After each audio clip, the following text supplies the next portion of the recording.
Vamos começar então, pessoal. Bom dia. Meu nome é Edgar, para quem não me conhece. Estou como chefe do serviço de implementação da modelagem da informação da construção. Quero dar boas-vindas a todas as pessoas que estão aqui presentes. É com muita honra que a gente inicia esse nosso terceiro workshop de divulgação e sensibilização sobre o tema BIM, né, que é tão importante, inclusive na agenda de digitalização do Estado brasileiro. E hoje nós vamos falar sobre um tema muito importante, que é a questão do levantamento arquitetônico, e que eu costumo sempre dizer que o levantamento acaba sendo uma etapa um pouco negligenciada, né, no processo de desenvolvimento de projetos, né?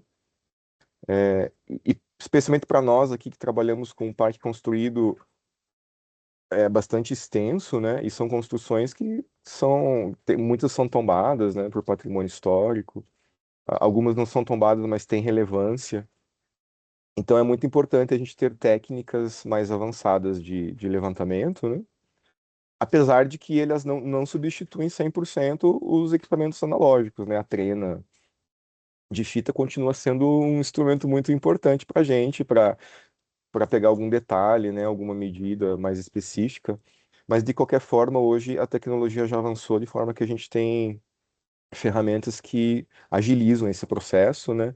E que no fim das contas vão garantir um resultado mais fidedigno ao que é o ativo construído na realidade. Então, sem mais delongas, eu vou passar a palavra para o Celso Tainan, que elaborou essa apresentação para a gente.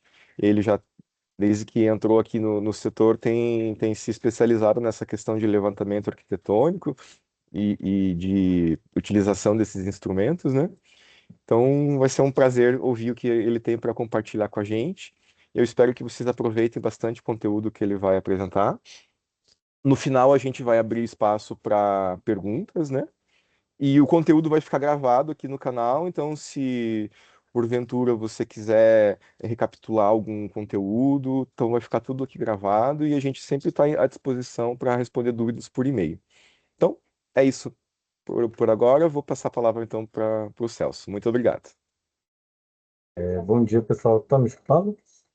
Conseguindo? Bem, bom dia, prazer. Como o Edgar já me apresentou, eu sou o Celso. A gente também está aqui junto com, o prazer estar com o Edgar, com a Melissa aqui, representando aqui a Diretoria de Administração e Logística, né, a DAO, a CGF e aqui o nosso setor do CEBIM. E hoje eu vou começar aqui a compartilhar a minha tela para a gente já começar aqui a questão do que a gente vai tratar hoje, como o Edgar bem introduziu, a respeito e do escaneamento 3D e das nuvens de pontos, né? Tá conseguindo ver a tela compartilhada? Então, bem, gente, vamos lá iniciar. Primeiro, por que usar o escaneamento 3D, né? A questão do escaneamento 3D, como o Edgar falou, a gente vai ter, e vamos ver aqui de acordo com o nosso workshop de hoje, a gente vai ver diversos usos, utilidades e funcionamentos dele, principalmente na nossa agenda BIM. Então, assim, levando em conta também, como o Edgar já introduziu, a questão da agenda pública, né, de transformação digital, ou seja, do próprio governo federal, junto com a nova estratégia BIM-BR, é muito importante que a gente comece a introduzir, né, e já utilize, né, alguns lugares já utilizam, a gente já vem utilizando, vai ver alguns exemplos aí de alguns setores, de alguns ministérios, ou, enfim, de algumas instituições que já estão utilizando, e esses instrumentos, né, do escaneamento 3D e da nuvem de pontos, ela vai ajudar com que a gente possa auxiliar essa transformação BIM, né, no governo e no país de forma geral, para principalmente os nossos registros reais espaciais, sendo levantamento, fiscalização, manutenção e principalmente integrando, né, esses processos ao BIM, ou seja, a tudo isso que a gente inclusive já vem trabalhando aqui, já é o nosso terceiro workshop, então isso é um complemento, né? O escaneamento 3D e a nuvem de pontos, ela não vem, né, de forma alguma substituir os outros instrumentos, e principalmente substituir o BIM. A gente vai entender justamente nesse workshop que ele vai ser um instrumento muito útil para que a gente possa avançar e melhorar cada vez mais nos nossos levantamentos e em todas as utilidades que eles possam nos servir, tá? Então, dando continuidade aqui, por favor. Tá, bem. O que é o escaneamento 3D, né?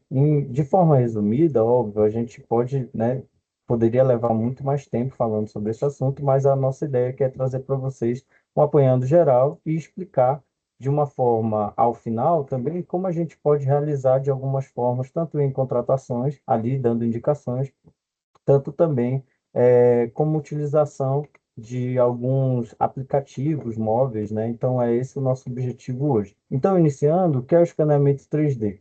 É um processo de captura digital da geometria, seja de um objeto, ambiente ou edificação, né? Então, isso vai gerar com que a gente chama de medir a realidade, né? Ou seja, nós vamos fazer, de alguma forma, essa representação tridimensional da realidade, ou seja, através de aparelhos que nós temos diversos, como scanners, LiDAR e tal, a gente vai conseguir fazer esse escaneamento dessa área, desse objeto, ambiente, etc., né? Isso vai nos ajudar e auxiliar demais com alto nível de detalhe, precisão, né? Criando uma base que bem confiável para que a gente tome decisões, tanto em projeto quanto obra, quanto manutenção, o que é muito importante no processo BIM e principalmente nesse processo da maioria dos órgãos, né? Seja do governo, seja de outras esferas, para fazer projeto, obra e manutenção, tá? Com relação às capturas, equipamentos e tecnologias, né? Os principais exemplos que nós temos hoje em dia são os laser scanners, né? E aí a gente depois vamos ver diversos tipos, exemplos que nós temos hoje em dia, né? Os principais do mercado. Nós temos a tecnologia do LiDAR e o LiDAR móvel, né? Então, a tecnologia do LiDAR, da fotogrametria, ela pode estar vinculado a diversos instrumentos, sejam eles scanners, né, drones, sensores e até aplicativos móveis, que é que a gente vai chegar lá no final, tá?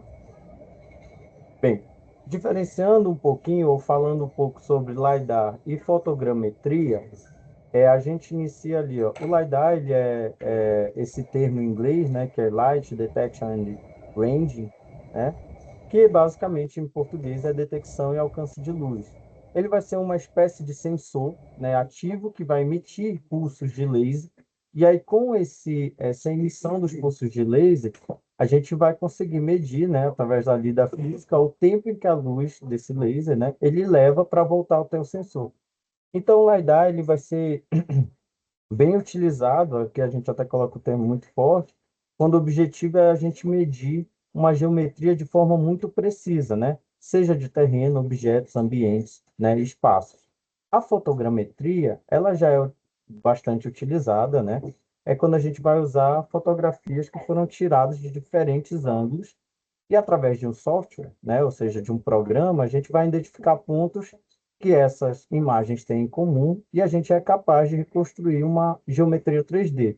Ela é principalmente utilizada quando a gente tem o objetivo de gerar produtos bem ricos, né, ou seja, com ortofotos, etc., ou modelos 3D texturizados, né? Então a gente vai ter aí dois exemplos e aqui no fundo a gente consegue entender bastante, em imagem, né? Qual seria a diferença, inclusive, quando a gente faz um voo, né? Um sobrevoo com tecnologia LiDAR e também com tecnologia de fotogrametria, né? São tecnologias diferentes, mas que auxiliam que a gente tenha essas informações, né? Sejam elas em escalas diferentes, mas de um terreno, de uma área ou de um objeto, certo? Falando dos principais tipos de scanners, a gente trouxe aqui os quatro principais, né? Ou seja, scanners ou equipamentos que a gente possa fazer esse escaneamento. O primeiro, que é bem comum, e eu acredito que talvez várias pessoas se já pesquisaram sobre o scanner, ele é bem comum, é esse TLS, né? Que é o Scanner Laser Terrestre, né? E TLS tem a ver com o nome dele em inglês, né? Que é Terrestrial Laser Scanner. E ele normalmente ele é um scanner estacionário. Também a gente muitas vezes pode encontrar ele como esse termo, né, scanner estacionário, né? Que ele é instalado através de um tripé e ele vai capturar o ambiente ali. Em geral, eles fazem, né, uma movimentação, inclusive 360 e em torno do próprio eixo, fazendo ali um escaneamento estacionário a partir de um ponto e vai pegar ali todo o ambiente, o espaço ou até o objeto que a gente estiver escaneando, né? Ele é principalmente muito utilizado quando a gente precisa de projetos com muita precisão, porque em geral esses scanners eles têm uma tecnologia que vai nos ofertar uma maior precisão e densidade, né? Fazendo com que a documentação e a informação que seja gerada ali daquele equipamento ela seja muito mais precisa, né? E densa. O segundo tipo de scanner, né, que a gente hoje em dia também tem com uma precisão muito boa, seriam os scanners móveis, ou chamados de SLAM, que vai funcionar com tecnologias semelhantes, né? Alguns e a maioria com LiDAR também, ou seja, escaneamento a laser, que vai capturar com. Eu acho que alguém está com o áudio aberto, aí está atrapalhando um pouquinho. Bem, e aí o scanner, o SLAM, né, ele é esse scanner que a pessoa vai manipulando, né, ou seja, o operador ele vai manipulando, entrando no ambiente e vai gerando ali o escaneamento do espaço ou do local. O terceiro tipo seria os drones, né, que a gente também pode equipar ele ali com diversos tipos, né, com tecnologias diferentes, seja de LiDAR, seja de fotogrametria, e aí é muito utilizado quando a gente vai escanear terrenos, espaços maiores ou mesmo fachadas de edificação, né? Ou seja, escanear uma fachada de edificação com auxílio só do ser humano seria um trabalho talvez impossível, né? E aí, com auxílio dos drones, a gente já consegue fazer e realizar esses trabalhos. E um último tipo, que seria bem útil e a gente tem utilizado aqui, feito alguns testes, principalmente aqui no nosso setor, seria a utilização de equipamentos móveis, né? Seria dos smartphones, né? Celulares, tablets, já com a tecnologia de LiDAR ou fotogrametria, que nós vamos ver mais para frente, tá? Bem, com relação à nuvem de pontos, a nuvem de pontos são basicamente um conjunto de milhares ou milhões de pontos com dados tridimensionais, ou seja, nós vamos registrar aquele espaço através de milhares ou milhões de pontos em três dimensões. Então, cada pontinho gerado naquele escaneamento vai ter um eixo X, Y e Z, inclusive pode ter eixos de coordenada geográfica, né? A depender do scanner, a tecnologia, a gente vai ter diversos tipos de informações. Também pode carregar cor, intensidade, e tudo isso vinculado a determinada tecnologia com que foi feito o escaneamento, tá? A nuvem de pontos, então, vai gerar isso, que é o que a gente falou no começo, que é essa medição da realidade e daquele espaço, tá? Uma coisa muito importante a gente entender que quanto maior a densidade da captura da nuvem de pontos, maior vai ser a precisão do modelo e as informações que a gente vai poder tirar. Mas tudo isso, justamente como a gente tem visto, né, nos outros workshops, é o quê? Tudo que a gente tem de informação vai vincular muito à nossa necessidade para que a gente quer do instrumento e da tecnologia, tá? E aí, a partir disso, a gente vai ter que os usos da nuvem de pontos, elas podem ser ali baseadas nesses cinco tipos e em outros mais, né? Mas a gente pode fazer esse escaneamento para o BIM, ou seja, utilizar o escaneamento, gerar a nuvem de pontos para a gente passar como uma referência, como base para a gente utilizar, né, na nossa construção BIM, né, na nossa modelagem, etc. Fiscalização de obras, manutenção e gestão dos ativos, né, das edificações, dos espaços, etc. Também a gente utiliza muito no patrimônio histórico, né, e na documentação, ou seja, no levantamento, como o Edgar falou, inclusive no começo, né, ou seja, o levantamento, auxiliar o levantamento que a gente em geral faz ali com a trena laser, com a trena de fita, fazendo à mão, isso é muito importante, isso vai fazer e auxiliar muito em reduzir o retrabalho, reduzir visitas ao local, né, e aí, ali, por último, o levantamento das edificações, que não necessariamente sejam patrimônio histórico.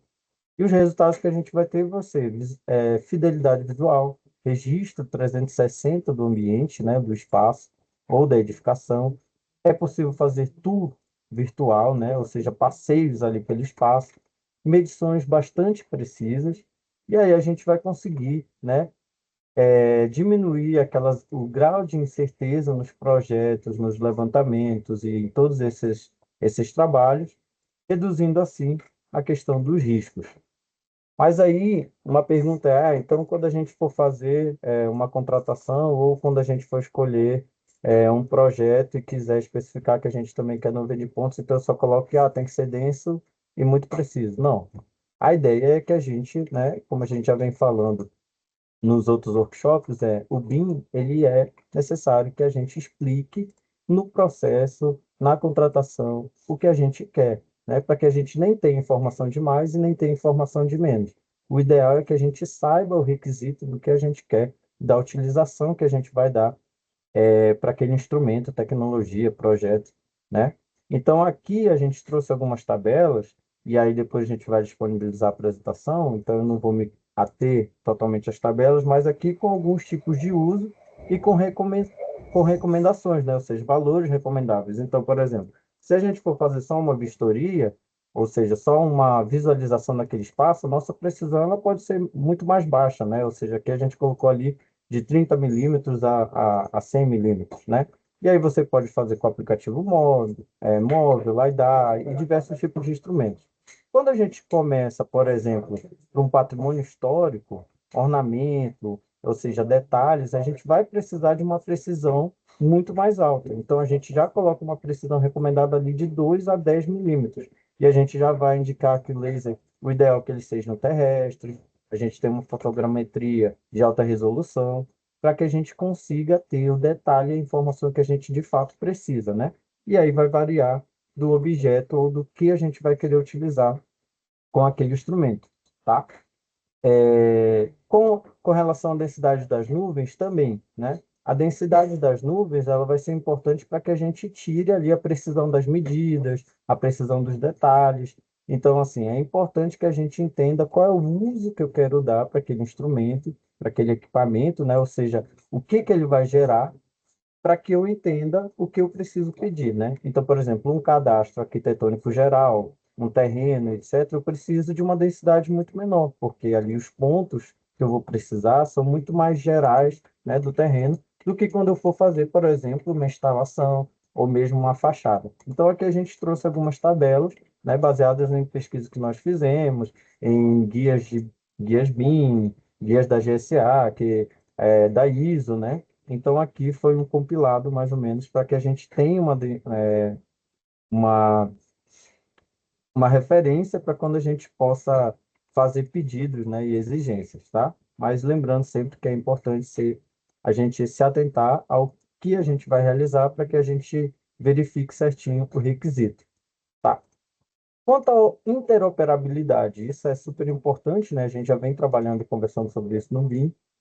Com a nuvem de pontos não é diferente. Então, por exemplo, não adianta também a gente realizar um escaneamento 3D, né? Uma nuvem de pontos onde eu não vou conseguir utilizar, né? A partir disso, a gente vai ter ali diversos formatos das nuvens de pontos de escaneamento 3D que a gente vai ter. Os três principais que eu quis destacar são o E57, ele seria um formato que a gente poderia chamar de neutro, né? Principalmente para arquivamento.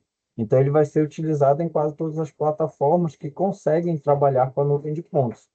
Por isso, por exemplo, quando a gente faz uma recomendação, né, aqui seria uma dica nossa para contratação pública, é importante que a gente exija a entrega da nuvem de pontos em formato aberto neutro em E57, né? Mas também é importante que a gente faça o pedido em algum formato nativo. No caso aqui, como nós estamos falando aqui do governo federal, a gente tem, né, pelo menos aqui na CEGEF, né, no CEBIM, a gente tem um contrato e a possibilidade de usar os produtos da Autodesk, né? E a Autodesk, ela tem o programa, que é o Recap, a gente vai ver mais à frente, que ele faz essa manipulação da nuvem de pontos. E aí, para isso, é importante que a gente também peça o formato nativo, né, para que a gente utilize nesse fluxo de trabalho do RCP, RCS, que ali pode ser utilizado no Recap, né, e depois pode ser utilizado nos modeladores e como o Revit, né, e também como o AutoCAD. E aí, é importante dizer que o recap a gente vai conseguir abrir também o arquivo LAS e LAZ, tá bom? E aí é importante que a gente, só para que a gente entenda a interoperabilidade, né, da nuvem de pontos, tá bom? Aí falando sobre os softwares, né, ou seja, os programas, a gente vai trazer aqui alguns, o principal, como a gente está falando, que a gente utiliza aqui, que é o Recap, mas ele, é óbvio, é um programa que exige licença, então, né, ou seja, um custo, e aí, no caso, nós temos acesso, mas quando você não tem acesso a esse programa, é também possível, por exemplo, você baixar o Cloud Compare, né, que ele é um programa aberto, gratuito, e ele você vai poder ali visualizar, editar, também comparar, fazer ali uma edição numa nuvem de pontos e malhas também. Então, assim, semelhante ao que o Recap faz, né, abrindo também formato LAS, E57, a gente teria, então, trouxe essas duas possibilidades, né? O Recap, que é o que nós utilizamos e que ele integra bem aos produtos da Autodesk, e também o Cloud Compare, que ele seria um programa aberto, tá? Os modeladores BIM, a gente pode, né, trazer os dois exemplos, que seria o Revit e o ArchiCAD, que são os mais famosos, né? Mas que, óbvio, são formatos nativos, dependem de licença e com todo esse processo, né? Esses programas, no caso, seriam para a gente utilizar a nuvem de pontos para nos auxiliar na modelagem, na gestão, no levantamento, né, desses ativos, tá? E aí, por último, como a gente falou, também tem os softwares, os programas proprietários de cada fabricante, que vai variar de acordo com o equipamento, por exemplo, tá? A gente vai ter lasers mais famosos aí no mercado, né, como a Leica, a Faro e diversas outras marcas, e também, por exemplo, a Trimble, né, que tem softwares, ou seja, tem programas que são próprios de registro, né? De limpeza, processamento de dados, né? Mas que, em geral, quase todos esses programas, eles conseguem exportar em formato neutro, que é o E57, que faz com que a gente tenha uma interoperabilidade da nuvem de pontos. Aí, trazendo, né, como exemplo da questão da nuvem de pontos, a gente vai chegar até, por exemplo, esse é um dos exemplos, a gente foi inclusive numa palestra, né, desse ano sobre o BIM, e um dos exemplos que eu quero trazer para a gente ver isso aplicado na prática, né, que é aqui na Secretaria de Obras de Infraestrutura aqui do Distrito Federal, eles fizeram um projeto bem grande, um projeto urbano, ou seja, a gente consegue fazer só para uma sala, só para uma edificação, e a gente vê que eles conseguiram, né, eles realizaram esse projeto numa área urbana, modelando e coordenando em BIM, utilizando escaneamento 3D, né, com georradar e nuvem de pontos, tá? E aqui a gente vai mostrar também os exemplos que a gente tem utilizado, tá, de nuvem de pontos que acabou sendo gerado aqui no nosso próprio setor, tá? E aí eu vou dar um playzinho que a gente vai mostrar as nuvens de pontos, né, que nós geramos através, principalmente aqui de um TED que nós fizemos com a NB, né, que é o primeiro ó, edifício regionais, que foi feito com equipamento da Leica, né? Esse, no caso, foi um laser de escaneamento terrestre estacionário, tá? Então, assim, ele tem uma qualidade, uma densidade de nuvem de pontos, como vocês podem ver, bastante alta. Isso aqui é o que a gente falou, que a gente consegue fazer o tour, né, por dentro da edificação, tá? Esse segundo, que também foi feito através desse TED, ele já é aquele tipo de laser que a gente comentou, que é o BL2Go da Leica também, que ele é um tipo slam, né? Ou seja, a pessoa ela vai andando, né? E ela pode ir escaneando todo o ambiente. E aí a gente percebe que tem, óbvio, um pouquinho de diferença entre os tipos de laser e os tipos de nuvem. E essa é a ideia, justamente, dessa pequena apresentação em vídeo. Esse terceiro aqui já foi nós que realizamos, a gente fez aqui no nosso edifício através do iPhone 13 no Pro Max com 3D Scanner, né? Com aplicativo móvel, né? Que nós realizamos, porque com o iPhone 13, com os aplicativos da iOS que tem Pro, eles vêm com equipamento LiDAR, né? Como a gente explicou, ele tem essa tecnologia de scanner, tá? Aí esse daqui já seria no edifício Bloco J, utilizando também o iPhone 13, só que com outro aplicativo que nós vamos mostrar lá na frente, que tem toda uma questão de ser gratuito, né? Então ele não precisa de que você pague para ter o aplicativo, né? Mas que é importante que a gente consegue utilizar esses aplicativos móveis. Bem, ao final, perdão, continuando aqui, a gente vai trazer agora um efeito prático de, por exemplo, a gente entende, né, também que às vezes fazer uma contratação, é, uma licitação para fazer o escaneamento e tudo mais, às vezes pode ser um processo um pouco mais demorado.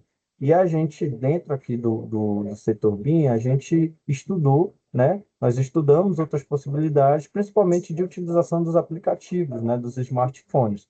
E aí nós chegamos, utilizamos diversos tipos é, de aplicativos, né, através dele, e nós chegamos à conclusão do seguinte, né, esses smartphones, principalmente o iOS, né, que são os iPhone Pro a partir do 13, eles têm essa tecnologia que nós já falamos lá na frente, que é o LiDAR, né, embutido no aplicativo. Isso auxilia muito no escaneamento. Ah, eu não posso fazer o escaneamento com Android? Não, você pode. A diferença é que, em geral, o Android, como ele não tem a tecnologia do LiDAR, ele vai fazer esse escaneamento através da fotogrametria. Então, a maioria desses aplicativos que nós vamos mostrar aqui, que foi através de nós testamos para mais de 5, 7 aplicativos, né? E aí nós chegamos ao compilado desses três que nós acreditamos serem bons aplicativos para essa utilização e que podem ser utilizados em smartphones. O ideal é que a gente consiga, com iPhone, né, ou um tablet Pro, porque ele vem novamente, né, reenfatizando, ele tem a tecnologia do LiDAR. Então fica um pouco mais preciso a nuvem de pontos após o escaneamento. Mas também é possível fazer, né, com equipamentos Android, tá? O primeiro aplicativo foi o 3D Scanner app, né? Ele é um aplicativo pago. Não vou lembrar que depois a gente pode ver quanto é, mas vocês podem entrar e baixar tanto na Apple Store quanto na do Google, né, ali dos Androids, e a gente consegue, né, através desse aplicativo, fazer escaneamentos bem bons, assim, né, com uma boa precisão, uma boa densidade de nuvens, né, claro, não é com uma qualidade como um laser estacionário, mas a gente consegue sim exportar modelos 3D de nuvem de pontos que consegue nos auxiliar em levantamento, né, em alguma fiscalização ali e em documentar, né, aqueles espaços e nos auxiliar, principalmente aqui em questão de layout e tudo isso, tá? Esse aplicativo ele pode exportar em LAS e E57, lembrando daquela interoperabilidade, né? Com Recap e outros programas que a gente possa abrir e utilizar na nuvem de pontos. O segundo aplicativo, que é grátis e pago, nós colocamos aqui grátis e pago porque ele tem uma funcionalidade grátis, então vocês podem baixar, testar, ele vai realizar o escaneamento e tudo mais, mas na hora da exportação, ele tem um adendo, ou seja, ele tem uma outra funcionalidade que é bem interessante, ele gera uma espécie de pequeno projeto, né, uma pequena planta, óbvio, ela não vai ter uma acurácia, como eu falei no início, o escaneamento 3D ele não vem para substituir o BIM, ele é um instrumento ali que vai nos auxiliar no levantamento, na manutenção, em tirar, né, ali medidas, confirmar, né, diminuir essa questão de precisão e também reduzir retrabalho, principalmente de chegar e ir novamente aos locais, né, que a gente já fez o levantamento, tá? Esse Polycam, ele vai ter todas essas funções, né? Vai conseguir exportar também em LAS, E57. No entanto, na função grátis, ele não exporta nesses formatos que é necessário para a gente ter essa interoperabilidade. mas ele é bem interessante ali para a gente testar ou guardar até no celular, verificar, revisitar aquele local, tá certo? E ao final, nós conseguimos, né? Nós testamos um aplicativo que é o Scan Inverse, né? Ele é um aplicativo que é gratuito, então ele tanto para iOS quanto para Android, e ele vai utilizar, no caso, né? Quando a tecnologia tiver, LiDAR e também uma visão computacional ali, né? Com fotogrametria para gerar digitalizações 3D. Então ele tem bastante fidelidade, ele vai conseguir pegar ambientes inteiros, objetos, né? E ele vai utilizar principalmente no caso de iPhones, né, Pro Max, ele vai utilizar o LiDAR e no caso dos smartphones ele vai utilizar ali a fotogrametria para auxiliar na criação dessa nuvem de pontos e do escaneamento, tá? Ele vai processar localmente, ou seja, no celular, tá? Ele pode processar em nuvem também, mas é importante que ele processe o celular, porque às vezes a gente não tem ali internet fora, né, onde a gente vai fazer o escaneamento, e ele vai conseguir exportar nesses formatos, que é o LAS, que vai conseguir exportar para o Recap, e a gente vai utilizar depois, tanto no AutoCAD e no Revit, e a gente inclusive vai mostrar aqui para vocês, de uma forma bem básica e rápida, mas depois a gente deixa esse passo a passo, tá? Como é que a gente utiliza de forma geral esse aplicativo. Uma coisa importante é que esses aplicativos, mesmo utilizando o LiDAR, como eles pegam também a fotogrametria, e aí vai pegar textura, né? Toda essa questão do ambiente, do objeto, é importante que, aí a gente coloca aqui, é importante que tenha uma boa iluminação, tá? Para que a gente consiga capturar mais detalhes, texturas, cores, iluminação, etc. É importante que a gente tenha uma certa estabilidade, né? Ou seja, você não mova ali o celular na hora do escaneamento de forma muito abrupta, porque isso acaba prejudicando o escaneamento, né? Então, estabilidade e movimentação é importante, e é importante que a gente faça ali um passeio que pegue todos os detalhes desse ambiente, tá? E aí, um ponto dele aqui, novamente, que a gente já falou, é essa compatibilidade com os dois tipos de sistema, né, de aplicativo móvel. Só que a gente tem uma demonstração bem rápida de como a gente faria o escaneamento com esse aplicativo móvel, tá, gente? Aqui, ó, nós utilizamos, né, que nós temos um equipamento de iPhone Pro, então ali ele vai ter esse layout, você vai ali em Mesh, tá? Vai ali em área, né, ou seja, para fazer o escaneamento de uma área, nesse caso a gente está fazendo o escaneamento da capela que nós temos aqui no nosso bloco, e aí você começa uma espécie de gravar.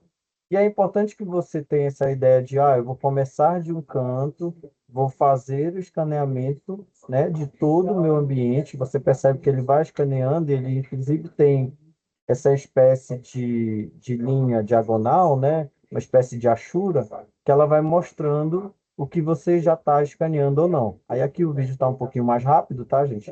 Eu não escaneei tão rápido assim, né? Nós escaneamos um pouquinho mais devagar, mas para a gente conseguir aqui na apresentação, eu avancei um pouquinho mais o vídeo, tá? Mas aí a gente vai conseguindo ver todos os detalhes, ele vai escaneando todo o espaço, os objetos, né? Como a gente está demonstrando aqui, tá certo? Então é importante que a gente não faça movimentos muito bruscos e abruptos, tipo girar a câmera, né? O celular de forma muito rápida, porque aí o aplicativo ele se perde, né?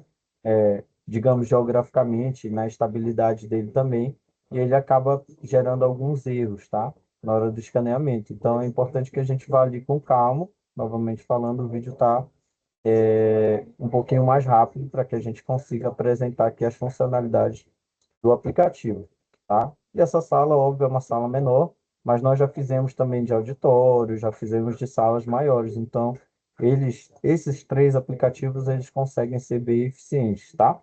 Ao final, a gente vai gerar, olha, esse modelo 3D texturizado, né, com nuvem de pontos. Dentro do aplicativo, ele fica com essa fotogrametria, né, melhor do que vocês vão ver quando a gente gera a nuvem de pontos, mas é muito semelhante. Então, ele fica ali com uma precisão boa.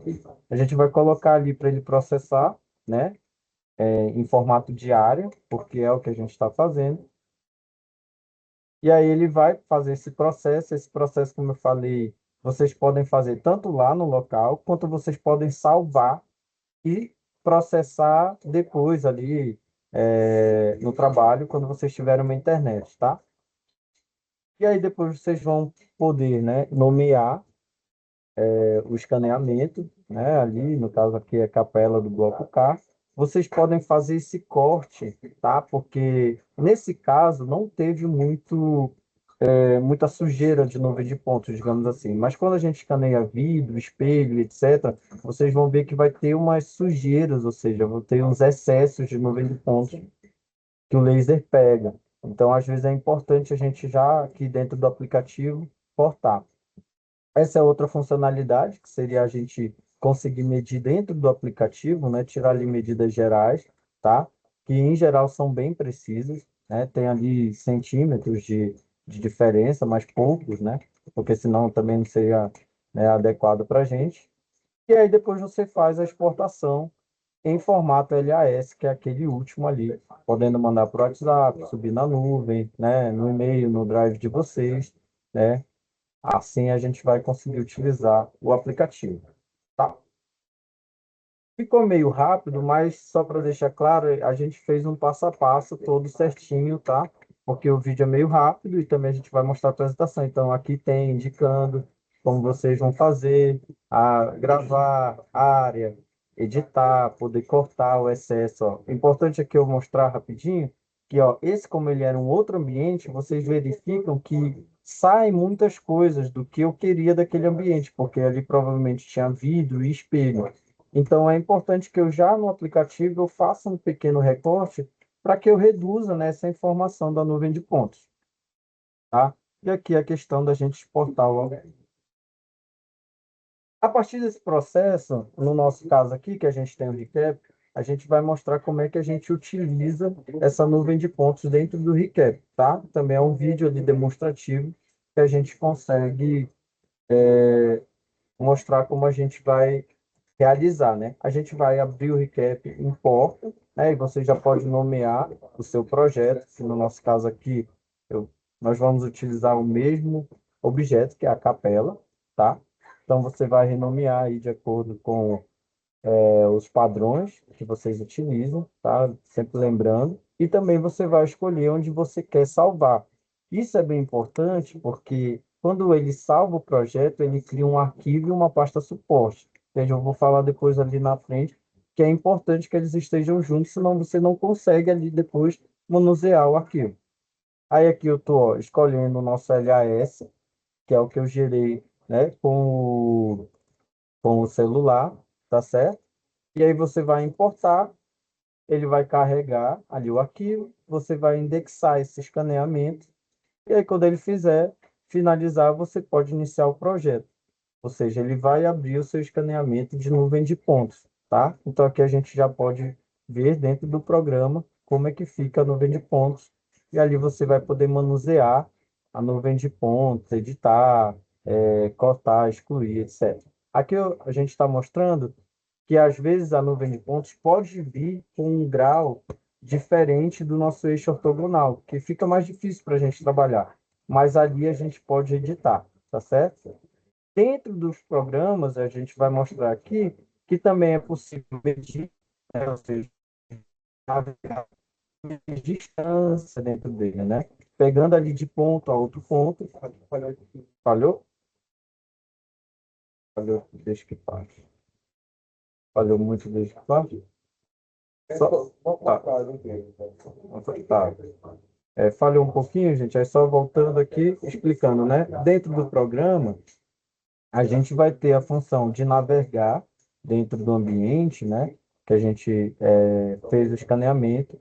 E nós também vamos ter a função de medir, ou seja, você vai poder ali, indicando ali da sua nuvem de pontos, você vai poder tirar aquelas medidas e confirmar coisas que às vezes a gente esqueceu ali de medir uma coisa ou outra no levantamento, né? Verificar, por exemplo, no layout um ou outro objeto que foi colocado, que não estava de acordo com o projeto, enfim.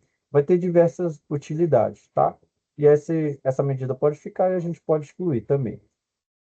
Outra função que nós vamos mostrar aqui bem rápido é que, vejam aqui como teve uma sujeirinha de nuvem de pontos. Então, às vezes, para eu levar para o meu programa de modelagem, eu não quero isso.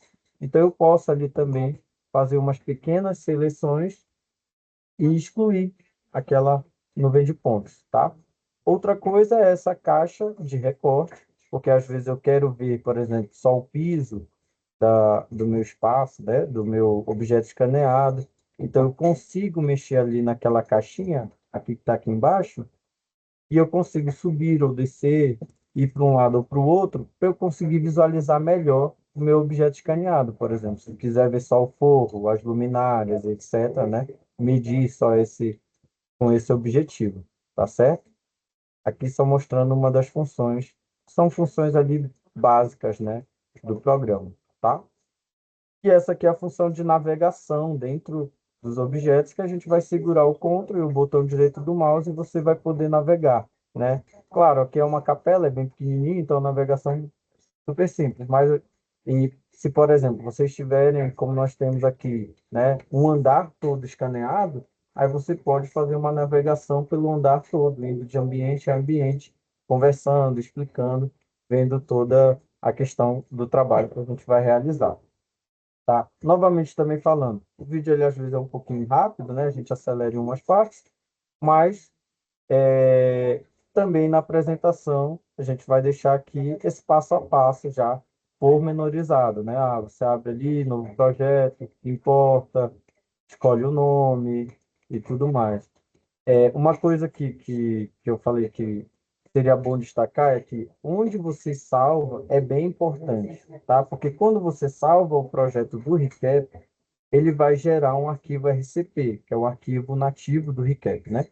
E automaticamente ele também gera uma pasta suporte, que vem com as outras informações da nuvem de pontos.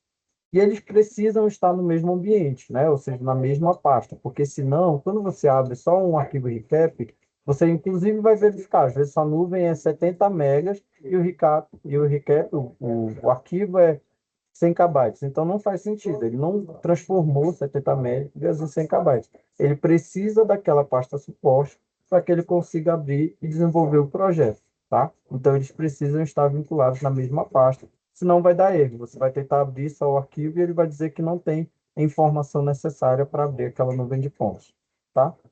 E aqui tem todo o passo a passo, como a gente mostrou, como você pode definir os ângulos dos planos para melhor visualização, a questão do corte da caixa. E aqui a gente vai mostrar a inserção dentro do programa que nós temos acesso, que é da Autodesk, que é o Revit, né? Mas do ArchiCAD também e outros programas também é uma coisa bem simples, né, gente? Assim, se às vezes a gente não achar, vale a pena a gente procurar no YouTube, que em geral, esses modeladores, tanto o Revit quanto o ArchiCAD, é bem simples a inserção na nuvem de pontos. No caso aqui do Revit, a gente vai demonstrar, né, que aqui é a tela inicial do Revit, e aí nós vamos criar ali um novo arquivo, tá? Aí coloquei ali um modelo de arquitetura, e aí quando ele abre o projeto, na aba Inserir, lá em cima, a gente vai ter esse aplicativo que é bem intuitivo, que é o Nuvem de Pontos.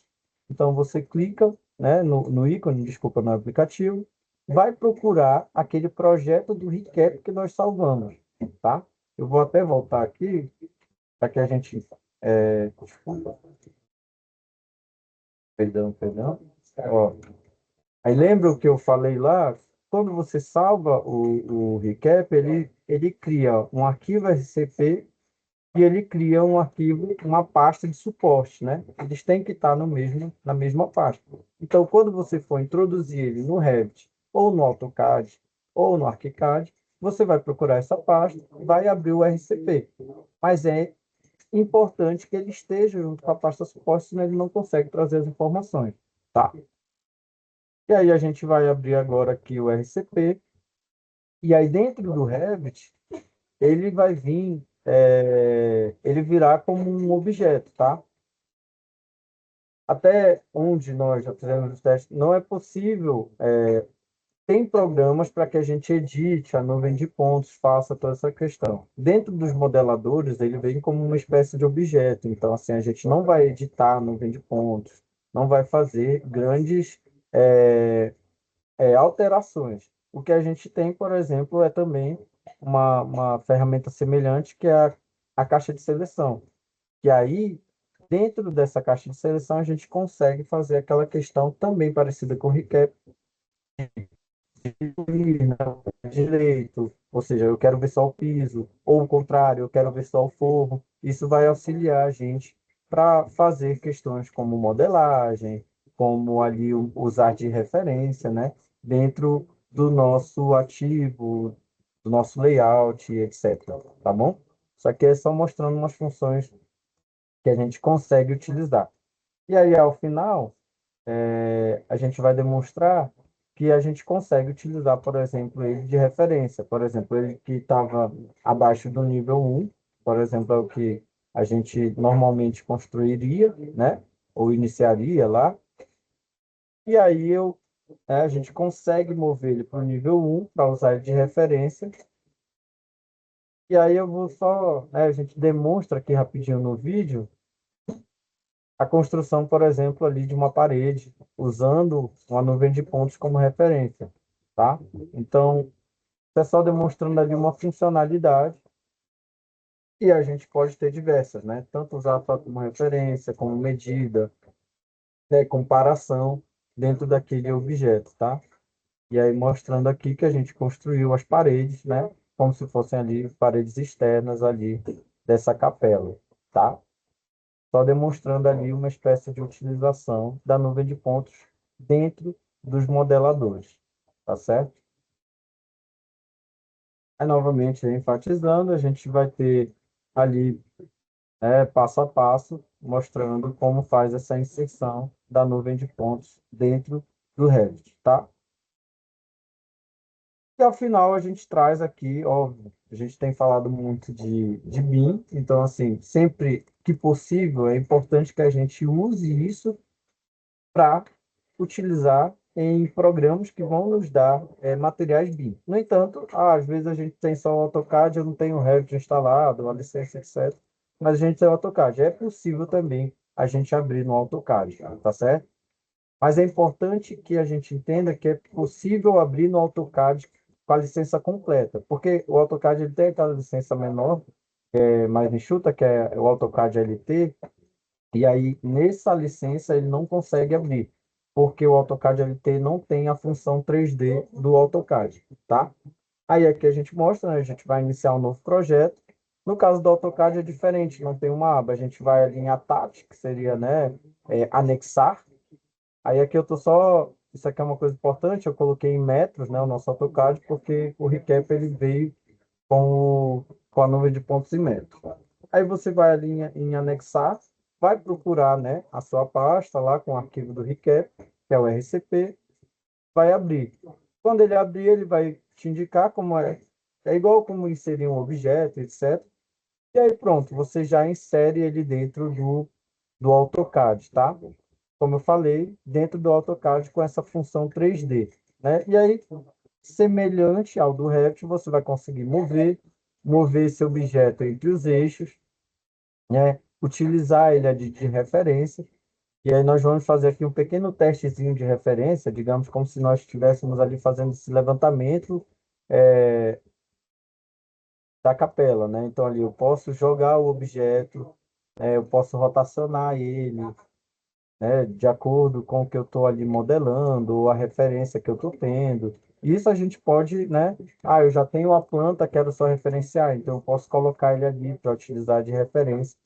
A gente está só fazendo algumas demonstrações de como a gente pode utilizar, né? Posso subir ele para a gente entender melhor como funciona, posicionar para que eu possa modelar e fazer essa referência em conjunto, tá? E aí eu acredito que ele também tem uma função no AutoCAD que é essa de section plane ali. Vocês vão ver ali que abre uma aba do Point Cloud, né? E aí, semelhante ao do Revit e do Recap, a gente pode fazer pequenas sessões para justamente, novamente, aquilo. Eu quero, às vezes, só ver a cobertura, eu quero ver só o piso, quero ver o forro, quero ver só um lado da parede. Aí eu vou conseguir, né, fazer essa sessão para que me auxilie na minha atividade, né? Levantamento, referência, comparação e etc. Tá bom? E aí, a gente também tem aqui, né, vai descrever como é que funciona a questão da inserção, para que vocês tenham isso e posteriormente, se caso tenham algumas dúvidas. E aí, gente, acredito que seja isso. Nós trouxemos aqui com esse objetivo, né, de falar um pouco sobre escaneamento 3D, trazer um pouco esse panorama geral, os tipos de scanners, nuvens, precisão, densidade, como é que a gente pode pedir e também trazer, como vocês viram ao final, uma possibilidade de a gente não tem scanner, mas a gente tem, né? Todo mundo hoje tem aplicativo móvel, ou aplicativo móvel, desculpa, nós temos equipamentos móveis, né? Smartphones, então a gente consegue ali, utilizando esses outros aplicativos, também fazer escaneamentos que podem nos auxiliar na gestão, no levantamento, né, ali na documentação e diversas outras atividades como nós trabalhamos, tá? Espero que vocês tenham gostado. Aí a gente pede aqui que se vocês puderem escanear e deixar uma avaliação a respeito desse nosso terceiro workshop, a gente agradece e principalmente que a gente pretende, né, melhorar, trazer outros conteúdos. Então tem outras palestras, né, workshops que nós vamos realizar. Então se vocês puderem aí avaliar, a gente vai agradecer bastante. E por final, né, agradeço novamente em nome do nosso setor do SEBIM, da CEGEP, da Secretaria de Serviços Compartilhados e do nosso ministério aqui, junto com vocês. E caso vocês tenham alguma dúvida, vocês podem entrar em contato também pelo nosso e-mail aí, sebim.dal@gestão.gov.br. Certo? Maravilha, Celso. Muito obrigado. Espero que vocês tenham gostado do conteúdo apresentado. A ideia nunca é esgotar o assunto. Só vou pedir para o Celso fechar o microfone ali. Ah, tá. Vou fechar. É que eu estava me ouvindo, daí fica aquele delay, fica complicado. Então, a ideia nunca é esgotar o assunto, né, mas apresentar os principais pontos que a gente vê aqui no nosso dia a dia do setor mesmo, né? A gente tem essa predisposição a testar tecnologias e a ver o que se adequa melhor ao nosso dia a dia, né? E a gente espera que esse nosso compartilhamento possa ser útil para vocês também, no dia a dia de vocês. A gente sabe que existe uma grande disparidade aí entre setores do governo federal, né? A gente fala em órgãos com diferentes graus de maturidade e acesso a tecnologias, né? Então, por isso, até é importante a gente apresentar algumas tecnologias que são um pouco mais acessíveis, né? Como a própria questão do sensor LiDAR, que pode ser utilizado também em equipamentos Android, né? Como o Celso muito bem falou. Então, às vezes, o setor não tem predisposição para comprar um iPhone, né? Mas os servidores têm um Android, então ali, às vezes, para conferências simples, isso acaba sendo útil. Então, a gente vai abrir aqui o espaço para perguntas.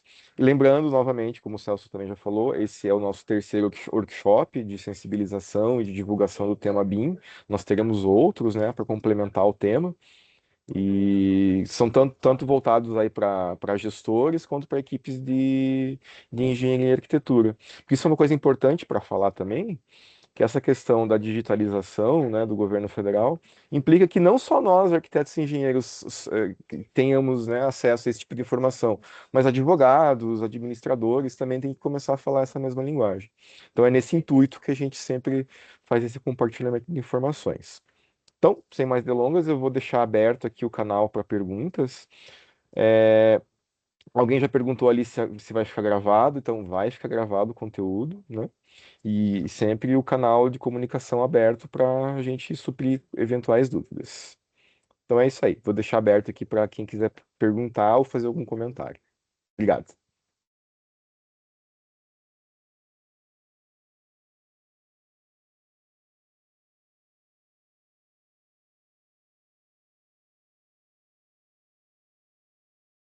Então acho que a gente está.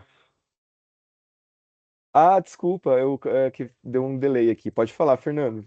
Tá aberto para você. Você tá com o teu áudio aberto, Fernando? Será? Deixa eu ver aqui. Oi, tá ouvindo aí? Agora a gente tá ouvindo, aham. Sim.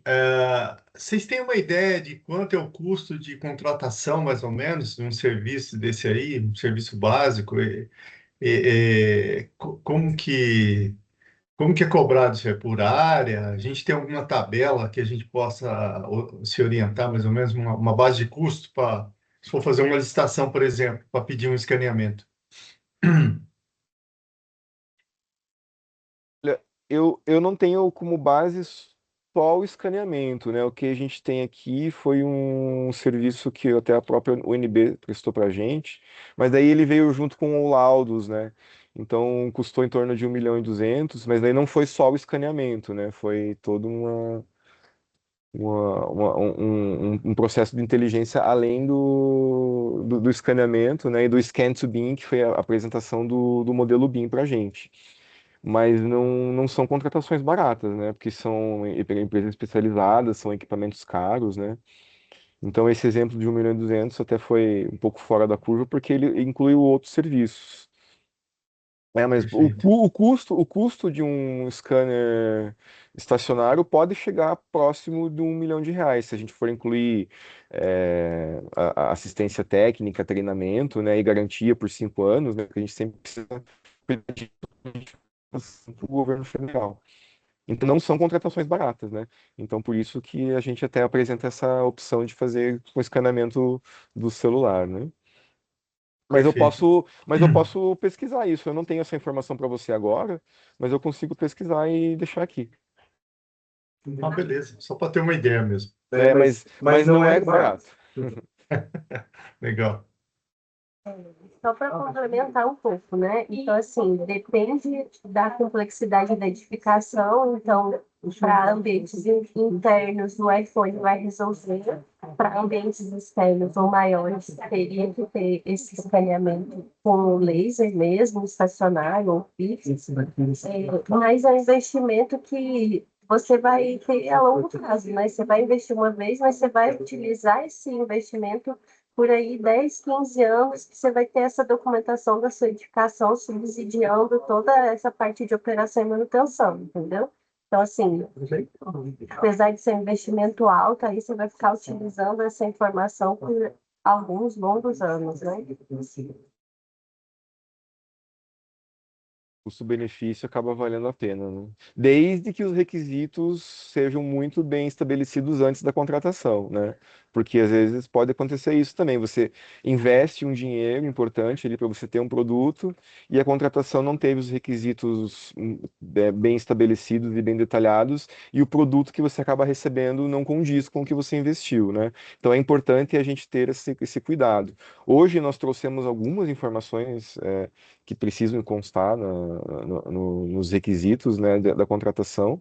Mas como eu falei, isso não esgota o assunto, né? Então é importante que isso seja muito bem detalhado.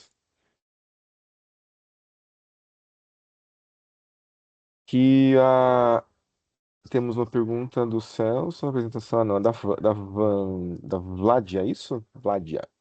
Que tipo de intercâmbio a Secretaria estabelece com universidades, considerando a experiência com a UNB? Pois é, com a UNB a gente fez um TED, né, que é um termo de execução descentralizada.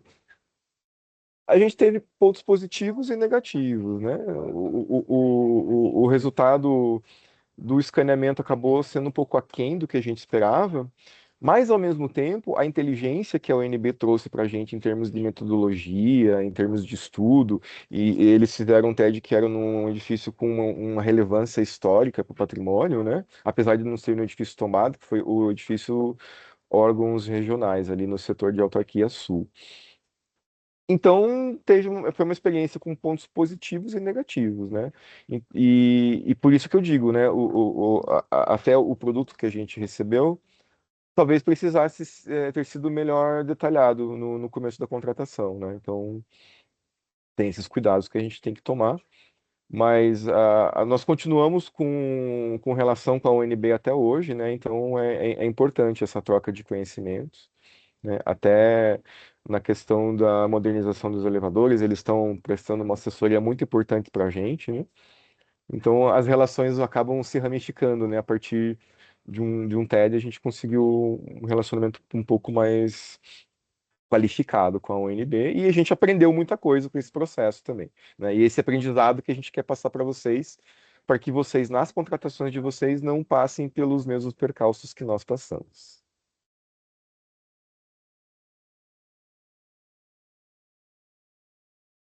Acho que é isso, gente. A gente já chegou aqui às 11 horas, né? Já deu o nosso tempo. Eu quero agradecer novamente muito a todas as pessoas que estiveram aqui presentes, que mandaram perguntas e, novamente, é a quinta vez que eu falo, mas o canal de comunicação permanece aberto para dúvidas e sugestões e sempre para a gente melhorar o nosso processo. Então, um bom dia a todos, uma ótima quarta-feira e muito obrigado. Até mais. Tchau, tchau, gente. Até logo. Tchau, obrigado. Obrigado.